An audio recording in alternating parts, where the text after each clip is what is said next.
Welcome back to Gold Derby. I'm Christopher Rosen. I'm so pleased to be joined by Paul W. Downs, the co-creator and star of Hacks, also a four-time Emmy nominee for the show and an Emmy winner as a writer. And for the third season, Paul was up to being a series regular as Jimmy, Deborah's loyal agent. So I guess I wanted to start there, just in general, like when you're promoted to being a series regular, does that change your mindset at all as an actor or anything? Does it have any effect on your thought process as an actor? Well, yeah, I had to go method, I had to really start booking things for Gene. No, it didn't really change my thought process as an actor because, Jimmy and Kayla were sprinkled throughout the story, but this season, because her goal of getting late night was so integrated with what her manager would do, it just meant that there was a lot more story for Jimmy and Kayla. And so I think the only thing that had changed in terms of my approach was it allowed us to learn a little bit more about both my background and also where I've come from and my motivation. So I think just deepening the character meant I had to think a little bit more about the kind of guy he was. But yeah, it was actually way more rewarding. It felt like Jimmy got to be sort of, it almost felt like there was more of a hack storyline for Jimmy. It felt like you saw both hard comedy from him and Kayla, but you also saw more heartfelt moments, when he gets to deliver certain news to Deborah. Right, that'll be in this that news comes in this week's episode, which Oh, it we does. I Okay. think so. That's good.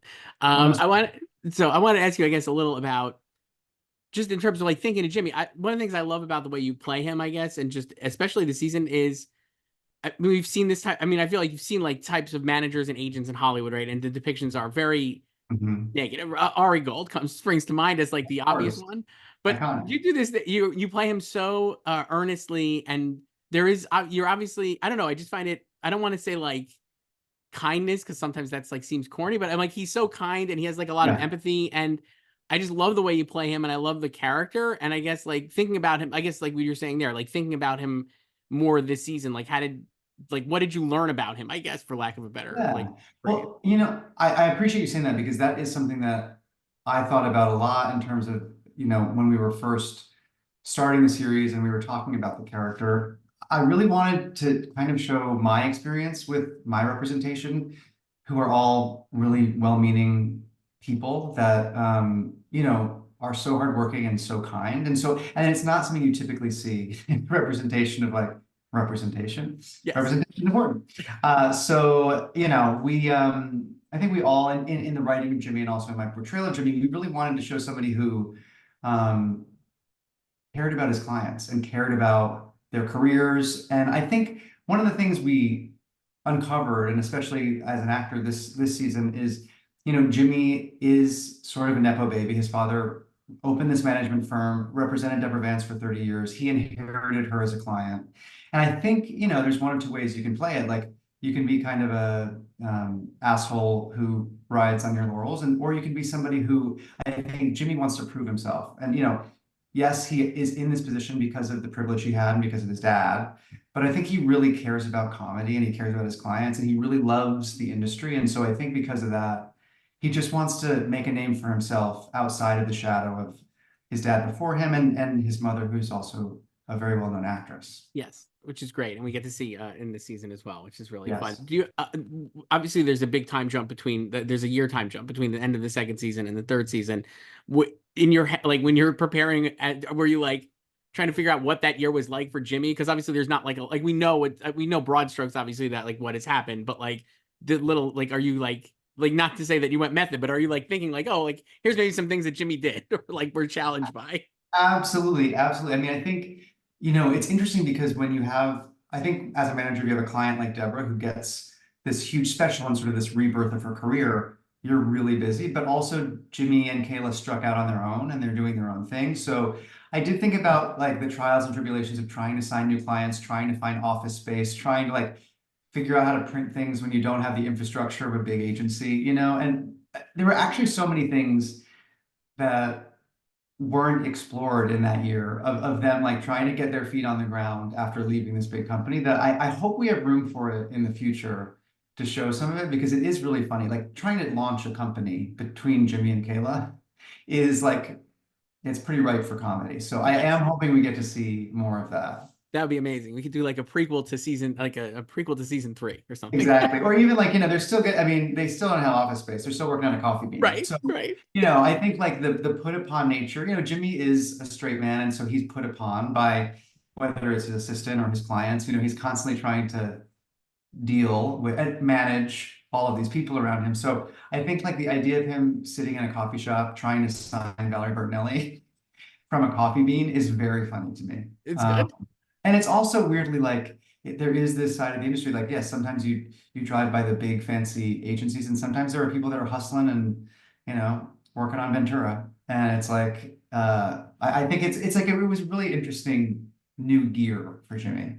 You mentioned like getting like how he's the kind of the straight man, but I mean, I swear to God, you are so like I laugh out loud at like your timing is so hilarious. And I mean, like, so in this week's episode, the two this week are the Christmas. It's Deborah. It's a Christmas, and then later when she goes to the college campus. So we'll publish this after these are in. So it's like, but Oh, spoilers if okay. you haven't seen it. Okay. I would say, do you have a great like in the beginning? I forget what it is, but just your reaction to Meg and Kayla says something so crazy about the other potential late night host, and you have like a yikes the way you say it. I just think all of your timing in the season Oh, is so good, and I guess yikes. like What? Yeah, yeah, yeah, yeah. it's like really funny. Not to like gas you up, but I'm like, man, it's so your timing is so funny, and I guess like how do you like like how do you do that? But like or maybe more like a bit like I just find like yeah, it's like you're mining laughs out of the straight man in such a great way, which I find like Thank you. really like great. I think that's a great aspect of your performance, that it is so funny, even though, like you said, you are playing a straight man a lot of the time.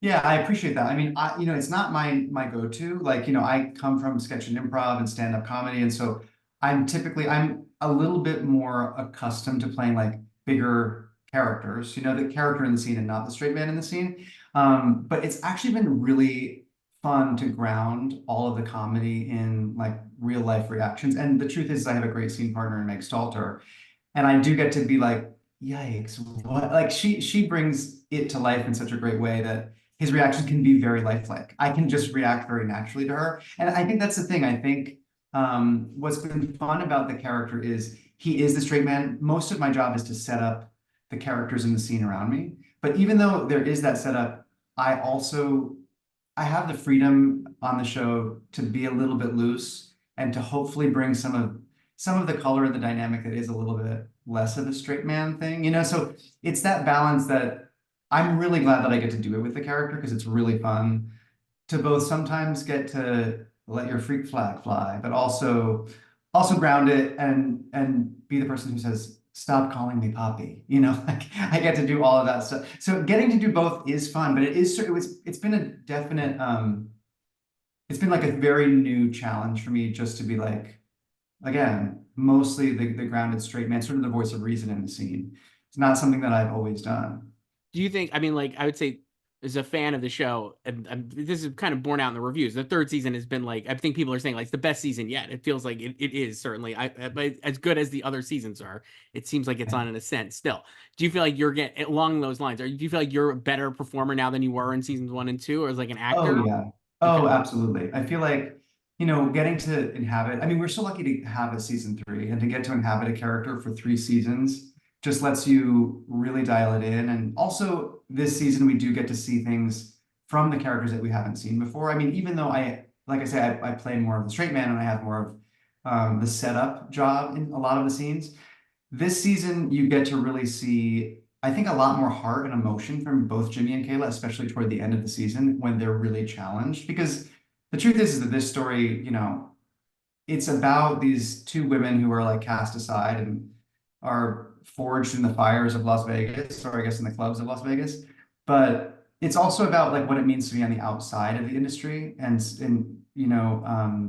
so it's interesting. It's like we get to sometimes satirize things that happen in the industry, but it's very much from an adjacent perspective. It's from an outsider's perspective. And so that's been a really fun thing, I think, this season is having moments where you get to see how hard it is. It's really hard. And, Deborah Vance has been knocked down 1,000 times and gotten up 1,001, but it's true for a manager. It's true for an assistant. It's true for like so many people that want to work in this world and work with creative people. And I think getting to see that humanity in Jimmy and in all of our ensemble, I feel like the third season, we've all really leveled up and gotten to show gears that you maybe haven't seen from us in the previous two seasons. So yeah, I also it was certainly the most satisfying season of all Okay. for us all to film. Yeah. Plus it was a long road because of the Yes. strikes and Gina Yes. and a heart issue, and like there was all this stuff. So it was really a cathartic experience for all of us, I feel like, Yeah. to I mean, part. and I think you could feel, I mean, I guess as a viewer, I certainly am like, you could feel that. And I think what you were saying too about like, there is like a lot that we don't have, I will not spoil that, but like later in the season or in the finale, there's a lot of more emotional stuff with Jimmy and Kayla that I was like, Yeah. you guys, I think because we know that, like you're saying, because we know the characters so well, and I think also because of like the growth in this specific season, that stuff lands really well. And I was like, it's like almost, you get a little emotional watching it. I think like there is like really some real pathos there. Thank you. Yeah, I mean, I was getting emotional in the scenes, even more so than I had prepared for. It was really like I found myself getting caught up because again, I have an amazing scene partner, and I do in all of the scenes. I mean, I get to share the screen with Jean Smart and Hannah Einbinder, who are they're just so dynamic, and they bring something to their roles that I don't think anyone else could. And so it is really hopefully it rings true for a lot of people that it's emotionally resonant, because it certainly was for me, Yeah. especially in that finale. Yeah. It was It's, really, yeah, I was getting teary-eyed, and I was like, yeah. oh my gosh, I don't even mean to be going there, but it was really, like you're on this ride with them. Plus we know them. Like that's the thing. It's all so real, I feel like, for all of us now, because we've lived in it for three seasons. So it feels very real to us. Um, yeah. Yeah, I think, and you just, as a viewer, again, just love all these characters. So I'm like really rooting for all of them, right, to succeed and like kind of overcome because they're just so great, so well written as well. I want to ask you about two, not physical comedy, but physical moments for you this season. You have pickleball, which I know is Oh, had to be a lot of fun, I'd imagine. Just ton of fun. And Helen Hunt is actually a pickleball player. So she's good.